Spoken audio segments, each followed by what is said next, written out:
Hello നമസ്കാരം and welcome to another episode of life unedited.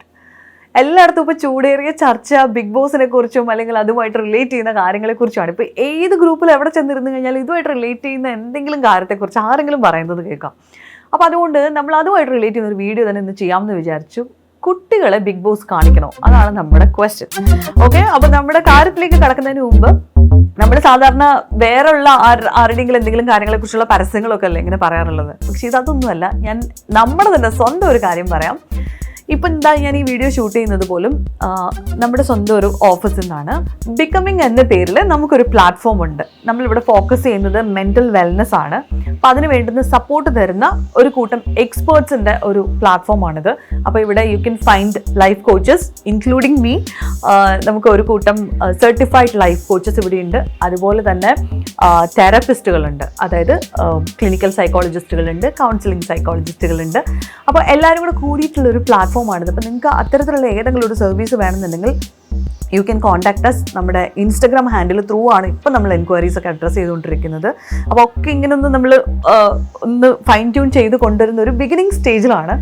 അപ്പോൾ അതുകൊണ്ട് നിങ്ങൾക്ക് അങ്ങനെ എന്തെങ്കിലുമൊക്കെ സർവീസസ് ആവശ്യമുണ്ടെന്നുണ്ടെങ്കിൽ you can connect to us. So അത് പറഞ്ഞിട്ട് നമുക്ക് നമ്മുടെ കണ്ടന്റിലേക്ക് വരാമെന്ന് വിചാരിച്ചു. യെസ്, അപ്പോൾ നമ്മുടെ ചോദ്യം ഇതാണ്: കുട്ടികളെ ബിഗ് ബോസ് കാണിക്കണോ?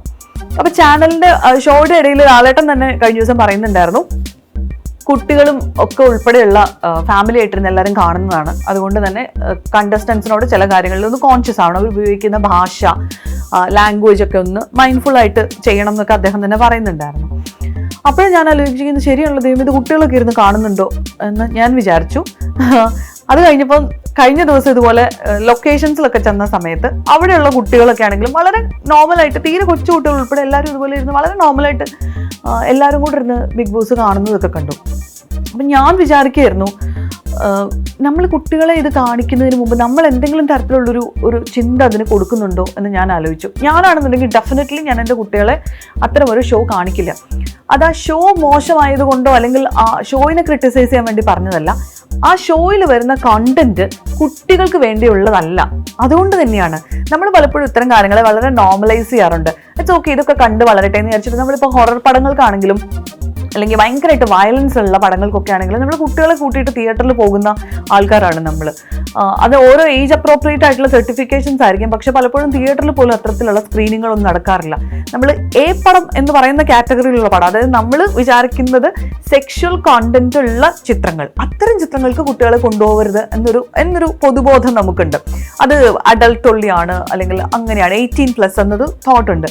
പക്ഷേ ഈ 18+ കാറ്റഗറിയിൽ അല്ലെങ്കിൽ അഡൽട്ട്സ് കാറ്റഗറിയിലേക്ക് വരുന്നത് സെക്ഷൽ കോണ്ടന്റ് അല്ലെങ്കിൽ ഇന്റിമസി സീൻസ് ഉള്ള ചിത്രങ്ങൾ മാത്രമല്ല, വയലൻസ് ഉള്ള, ഭയങ്കരമായിട്ട് അഗ്രഷൻ ഉള്ള, അത്തരം ഹെവി ഇമോഷൻസ്, കുട്ടികളുടെ ബ്രെയിനിന് പ്രോസസ്സ് ചെയ്യാൻ പറ്റാത്തത്ര ഹെവി ആയിട്ടുള്ള ഇമോഷൻസ് ഉള്ള ചിത്രങ്ങളൊന്നും കുട്ടികളെ കാണിക്കാൻ കൊണ്ടുപോകരുത് എന്നുള്ളതാണ് നമ്മൾ മനസ്സിലാക്കേണ്ട ഒരു കാര്യം. ഇപ്പോൾ ബിഗ് ബോസ് പോലത്തെ ഒരു ഷോ എടുക്കുകയാണെന്നുണ്ടെങ്കിൽ നമ്മളായിട്ട് ക്രിയേറ്റ് ചെയ്തൊരു സിറ്റുവേഷൻ, പ്രത്യേക തരത്തിൽ ക്രിയേറ്റ് ചെയ്തൊരു സിറ്റുവേഷനിലേക്ക് ചെന്നിട്ടുള്ള ആളുകളാണ് അവിടെ ജീവിക്കുന്ന അത്രയും പേര്. നോർമലായിട്ട് അവർ ചെയ്തുകൊണ്ടിരുന്ന എല്ലാ കാര്യങ്ങളിൽ നിന്നും മാറിയിട്ട് പുതിയൊരു എക്കോസിസ്റ്റത്തിലേക്ക് അഡാപ്റ്റ് ചെയ്യാൻ ശ്രമിച്ചുകൊണ്ടിരിക്കുന്ന മനുഷ്യരാണ്. അതിനിടയിൽ ഇത്രയധികം ആളുകൾ എല്ലാ സമയത്തും തങ്ങളെ കാണുന്നുണ്ട് എന്നുള്ളൊരു ബോധമുണ്ട്. അവർക്ക് അവരായിട്ടിരിക്കുക എന്ന് പറയുന്നത് ഭയങ്കര ഡിഫിക്കൽട്ടായിട്ടുള്ള കാര്യമാണ്. എന്നാൽ ഒരു പോയിന്റ് കഴിയുമ്പോഴേക്കും ഇതൊരു ഗെയിമാണ് എന്നുള്ള ആ ഒരു ചിന്തയുണ്ട്. അപ്പോൾ ശരിക്കും പറഞ്ഞാൽ വല്ലാത്തൊരു സ്ട്രെസ്ഫുൾ ആയിട്ടുള്ള ഒരു സിറ്റുവേഷനിലേക്കാണ് ഇത്രയും മനുഷ്യരെ കൊണ്ടിട്ടിരിക്കുന്നത്. അത് തന്നെയാണ് കോണ്ടന്റായി മാറുന്നതും.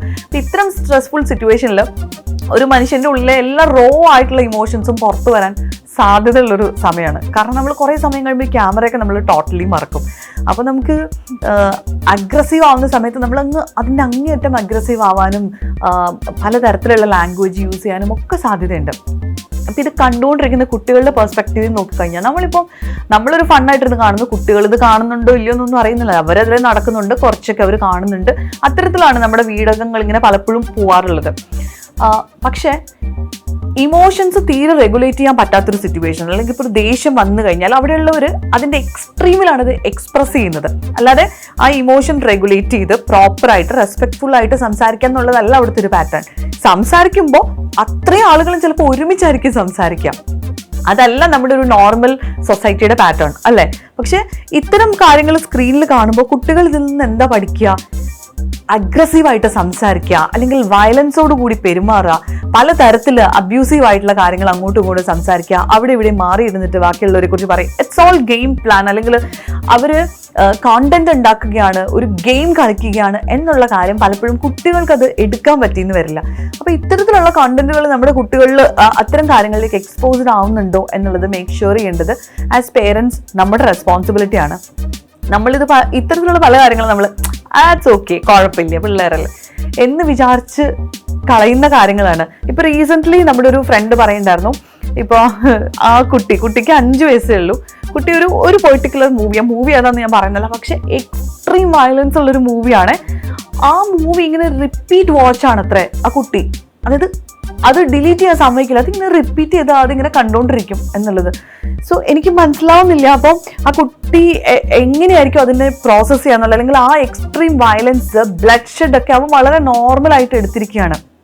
നമ്മൾ കുഞ്ഞുങ്ങളുടെ ബ്രെയിനിലേക്ക് നമ്മൾ എന്താണ് ഇതുകൊണ്ട് കൊടുക്കുന്നത് എന്നുള്ളത് എനിക്ക് മനസ്സിലാവുന്നില്ല. അപ്പം we should be very careful. ശരിക്കും കെയർഫുൾ ആയിട്ട് വേണം നമ്മൾ ഒരു പ്രായം വരെയും കുട്ടികൾക്കുള്ള കോണ്ടന്റ് ചൂസ് ചെയ്യാൻ. അപ്പം ഞാൻ എൻ്റെ കുട്ടികളെ കൊണ്ട് കഴിവതും ഇത്തരത്തിലുള്ള ചിത്രങ്ങൾ ഞാൻ മേക്ക് ഷുവർ ചെയ്തിട്ടുള്ള സിനിമകൾ മാത്രമാണ് ഞാൻ അവരെ തിയേറ്ററിൽ കൊണ്ടുപോയി കാണിക്കാറുള്ളൂ.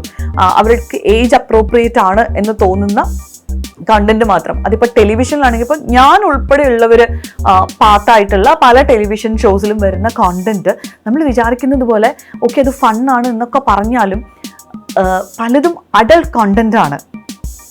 ശരിക്കും നമ്മൾ അഡൾട്ട് കോണ്ടന്റ് എന്ന് പറയുമ്പോൾ അതിനകത്ത് ആ സെക്ഷൽ എലമെന്റ്സ് വരുമ്പോൾ മാത്രമാണെന്ന് വിചാരിക്കും. പക്ഷെ അങ്ങനെ അല്ലാത്ത കുറേ കാര്യങ്ങൾ കുട്ടികളുടെ ബ്രെയിനിന് പ്രോസസ്സ് ചെയ്യാൻ ഇറ്റ് ഇസ് ടു മച്ച്. അപ്പോൾ അങ്ങനെയുള്ള കാര്യങ്ങൾ ഉള്ളത് കൊണ്ട് തന്നെ നമ്മൾ ഏജ് അപ്രോപ്രിയേറ്റ് ആയിട്ടുള്ള കോണ്ടന്റ് വേണം കുഞ്ഞുങ്ങൾക്ക് ചൂസ് ചെയ്യാൻ. ഇതിപ്പോൾ വെക്കേഷൻ സമയമാണ്, കുട്ടികൾ മെജോറിറ്റി ടൈമും വീട്ടിലുള്ള സമയമാണ്. അപ്പോൾ അവരും ഇരുന്ന് കുറച്ച് നേരം സെറ്റിൽഡ് ആയിട്ട് ഇരിക്കട്ടെ, മിണ്ടാതിരിക്കട്ടെ എന്നൊക്കെ വിചാരിച്ചിട്ട് നമ്മൾ TV കാണുന്നതിൻ്റെ കൂടെ അല്ലെങ്കിൽ യൂട്യൂബിൽ എന്തെങ്കിലും കോണ്ടന്റ് കാണുന്നതിൻ്റെ കൂടെ അവരെയും കൂടെ ഇരുത്താമെന്ന് വിചാരിക്കുമ്പോൾ നമ്മൾ അതിനകത്ത് കാണുന്നത് റിയാലിറ്റി അല്ല എന്നുള്ളത് മനസ്സിലാക്കിയിട്ട് എടുക്കുന്നത് പോലെ ആയിക്കൊള്ളണം എന്നില്ല കുട്ടികൾ അത് കാണുന്നത്. നമ്മൾ പോലും അത് റിയാലിറ്റി അല്ല എന്നുള്ളത് ചില സമയത്ത് മറന്നിട്ട് അതിനകത്തേക്ക് അത്ര ഇഴുകി ചേർന്നിട്ടാണ് കാണുന്നത്. അപ്പോൾ കുഞ്ഞുങ്ങളുടെ കാര്യം അതിലും കഷ്ടമാണ്.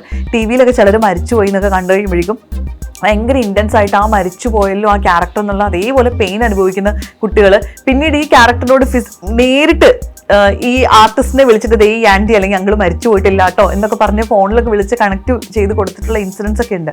കാരണം കുട്ടികൾ അത്ര ഇൻറ്റൻസ് ആയിട്ടാണ് ഇതൊക്കെ എടുക്കുന്നത്. അവരുടെ കുഞ്ഞു ബ്രെയിനിൽ പ്രോസസ്സ് ചെയ്യാൻ പറ്റുന്ന ഹെൽത്തി ആയിട്ടുള്ള കാര്യങ്ങൾ അവർക്ക് വേണ്ടി ചൂസ് ചെയ്ത് കൊടുക്കാൻ ആസ് പേരൻസ് നമ്മൾ ശ്രദ്ധിക്കണം എന്ന് പറയാൻ വേണ്ടിയിട്ടായിരുന്നു ഈ ഒരു വീഡിയോ ചെയ്തത്. അപ്പോൾ Bigg Boss is not for kids.